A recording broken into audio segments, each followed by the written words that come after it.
Bonjour mes beautés, bienvenue sur Afro Coton. Aujourd'hui, on se retrouve pour une nouvelle vidéo. Pourquoi mes cheveux se cassent?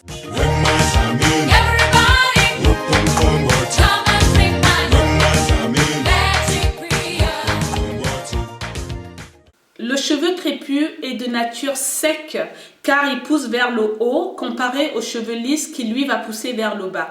Donc du coup c'est une difficulté pour nous parce que le sébum naturel qui hydrate les cheveux a du mal à remonter vers la longueur alors que le cheveu lisse, le sébum va tout simplement couler tout le long, sur toute la longueur et hydrater le cheveu. Donc ce qui explique que le cheveu lisse va pousser bien plus rapidement qu'un cheveu crépus parce qu'il est tout le temps hydraté, donc il y a moins de casse. Il faut quand même distinguer chute de cheveux et casse de cheveux. Il faut savoir qu'on perd les cheveux tous les jours, nos cheveux meurent tous les jours et sont remplacés par d'autres cheveux. Un cheveu mort, c'est un cheveu qui va être arraché de la bulbe, donc vous allez avoir toute la longueur du cheveu avec la bulbe, alors qu'un cheveu qui se casse, en général les cheveux se cassent souvent au niveau des pointes. Le cheveu est juste cassé, il n'y a pas de bulbe, là on parle de casse capillaire, donc ça c'est pas normal. De plus, un cheveu fin va se casser plus rapidement qu'un cheveu épais, tout simplement parce que le diamètre du cheveu est plus petit que le cheveu épais, donc le cheveu épais va être plus solide qu'un cheveu fin. Il y a une étude anglaise, si je vous retrouve l'étude, je vous le mettrai sous la barre d'infos. Cette étude a démontré que les personnes ayant les cheveux épais poussent bien plus rapidement que les cheveux fins, ce qui peut justifier cela. Dans le cheveu est plus solide, donc du coup les personnes qui ont les cheveux épais, ils vont les défriser, ils vont les colorer, ils vont avoir moins de casse que quelqu'un qui a les cheveux fins et qui va avoir les mêmes gestes, il aura le cheveu est déjà bien plus fragile du fait de son épaisseur. Donc voilà, ce qui me rassure. Ça veut dire que si mes cheveux poussent aussi lentement, c'est tout simplement parce qu'ils sont fins, n'est-ce pas? Non, pas tout à fait. Il y a aussi la génétique qui joue. Vous pouvez avoir les cheveux fins et avoir les cheveux qui vont pousser bien plus rapidement. Mais si vous avez les cheveux épais, c'est un avantage, ça c'est sûr. Plusieurs facteurs contribuent à la casse des cheveux. On a tout d'abord la pollution, on va avoir des carences. Si vous avez des carences en fer, moi je suis passée par là, je sais de quoi je parle. Le manque de soins, l'utilisation des produits chimiques tels que la coloration, le défrisage ou encore des produits à base de sulfate et de silicone qui vont venir enrober le cheveu et donc du coup empêcher les soins de pénétrer dans la fibre capillaire. Trop de manipulation aussi et l'abus des appareils chauffants tels que lisseurs, sèche-cheveux. Si vous utilisez ces appareils régulièrement, ça va fragiliser vos cheveux. Et aussi une mauvaise utilisation des produits ou encore lorsque vous avez tout simplement des coiffures protectrices qui sont trop serrées. Alors comment éviter cela? Donc on va trouver des solutions sur tous les facteurs que je viens de vous citer.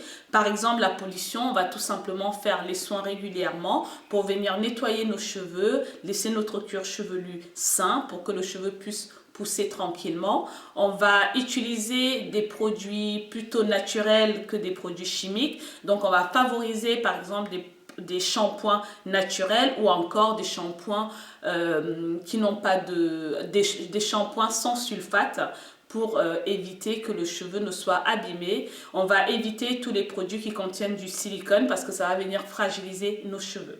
Lors des soins, on va faire des bains d'huile pour nourrir les cheveux. On va plutôt privilégier les soins hydratants aux soins protéinés lorsqu'on a des cheveux secs, les cheveux qui se cassent. On va venir hydrater nos cheveux tous les jours pour éviter que nos cheveux ne soient secs.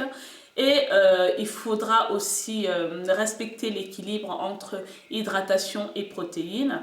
Et avant même de commencer tout soin capillaire, il va être important ici de faire son test de porosité parce que grâce au test de porosité, on saura quels soins adapter par rapport à notre porosité. Si vous ne voyez pas de quoi je parle, je vous invite à retourner, vous tapez Afro Coton, test de porosité et vous allez tomber sur une vidéo qui vous explique vraiment ça en détail parce que c'est très important, c'est la base même d'une routine capillaire. On va éviter d'utiliser des produits, comme je vous ai dit, des produits chimiques. On va plutôt privilégier des produits naturels. Quand vous avez les cheveux qui se cassent, les poudres indiennes, c'est vraiment une bonne alternative parce que non seulement ça stimule la pousse des cheveux, ça va limiter la casse des cheveux parce que les poudres indiennes vont fortifier vos cheveux, vont stimuler la casse, vont les protéger. En plus, vous avez des poudres qui peuvent vous aider, qui peuvent être utilisées comme shampoing ou comme masque. Vous pouvez aussi faire des bains d'huile avec, donc c'est vraiment une bonne alternative pour les soins capillaires. On va plutôt utiliser des soins naturels. On va éviter tout ce qui est produits chimiques, les colorations, le défrisage. Si on aime utiliser les appareils chauffants, lisser nos cheveux ou encore le sèche-cheveux, il est nécessaire d'utiliser un protecteur de chaleur. Donc ceci va venir protéger vos cheveux au minimum que de les poser comme ça directement à la chaleur lorsque vous utilisez ces appareils-là. Il faut aussi savoir que utiliser ces appareils-là tous les jours, ça va fragiliser vos cheveux. Donc, si vous aimez lisser vos cheveux, il faut éviter de le faire régulièrement. De temps en temps, ça va, mais régulièrement, vous allez forcément avoir les cheveux qui se cassent. Lorsque vous allez vous coiffer, il est important de ne pas trop serrer vos tresses. Il faut éviter, c'est bien d'éviter les manipulations parce que ça aussi, ça favorise la casse des cheveux. Mais lorsqu'on fait une coiffure protectrice, comme on dit, coiffure protectrice, c'est pour protéger nos cheveux et non nous les faire tomber. Donc, on va privilégier les coiffures qui ne serrent pas le cuir chevelu. Même si votre coiffure, elle ne dure pas, le plus important, c'est d'avoir des cheveux sur le crâne. Parce que des fois, il y a des personnes qui vont serrer la coiffure histoire de la rendre plus belle. Mais le problème, c'est que la coiffure, elle est belle, mais le cuir chevelu est fragilisé et le cheveu va finir par tomber. On se retrouve avec des alopécies de traction. Ça aussi, c'est pas bien. Prendre soin de ses cheveux, c'est aussi utiliser des outils adaptés. Par exemple, quand on va plaquer ses cheveux, on va utiliser une brosse à poils de sanglier à la place d'une brosse avec une brosse à métal. Ça va arracher les cheveux, alors qu'une brosse à poils de sanglier, ça va pas vous le faire. Donc, c'est des petits gestes comme ça au quotidien qui vont venir éviter que le cheveu ne se casse. Quand vous allez vous coucher, vous allez mettre un foulard en satin après avoir hydraté vos cheveux pour garder l'hydratation. Ça va éviter le lendemain que vos cheveux ne soient secs. C'est ce que j'ai fait moi. J'ai fait mes twists la veille. J'ai mis mon foulard en satin, j'ai dormi avec et mes cheveux sont toujours doux. Voilà, ils vont rester doux toute la journée. Ce soir, je vais faire pareil. Donc, ce sont des petits gestes qui vont aider. Hydrater ses cheveux tous les jours, par exemple, parce que il faut pallier à ce sébum qui n'arrive pas à hydrater toute la longueur, qui reste au niveau du cuir chevelu. Et comme il reste au niveau du cuir chevelu, il va boucher les pores de notre cuir chevelu. Donc, il est important de nettoyer son cuir chevelu régulièrement.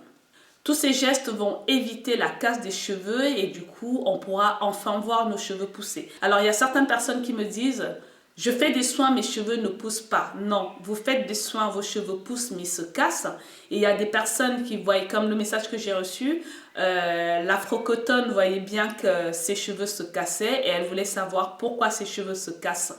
Donc après discussion, on s'est rendu compte qu'elle n'avait pas forcément les bons outils, elle n'avait pas forcément les bons produits ou elle les utilisait mal. Donc par exemple, si vous avez une porosité faible et que vous venez à utiliser du vinaigre de cidre par exemple alors que votre porosité est faible, vous allez hydrater vos cheveux après, vos cheveux ne seront pas hydratés. Donc c'est pour ça que j'ai dit à cette personne de faire le test de porosité. Il s'est avéré que sa porosité était faible et qu'elle avait donc du coup des mauvais gestes. Donc c'est important d'avoir des bons produits mais de savoir les utiliser. Beaucoup de femmes noires, surtout les femmes africaines, sont persuadées que les cheveux de la femme noire ne poussent pas. Beaucoup ne savent pas les entretenir et donc du coup sont persuadés que les cheveux de la femme noire ne poussent pas. Les cheveux de la femme noire poussent. Et même quand elles vont voir que les cheveux de la femme noire poussent, elles vont se dire « Ah, il y a du métissage forcément si elle a cette longueur de cheveux. » Non, ça c'est vraiment un mythe. Ce sont des idées reçues. Et il y a d'ailleurs sur la toile beaucoup de youtubeuses africaines qui vous prouvent le contraire. Voilà mes beautés, j'espère que cette petite vidéo vous aura aidé. Sachez que vos cheveux poussent. Il faut juste les entretenir, il faut juste avoir les bons gestes, il faut juste les chouchouter et vous allez voir que vos cheveux poussent, vous allez avoir la longueur. Donc voilà, prenez soin de vous, prenez soin de vos cheveux et je vous dis à la prochaine pour d'autres vidéos. Merci à vous pour votre amour, pour vos bisous, pour votre amour.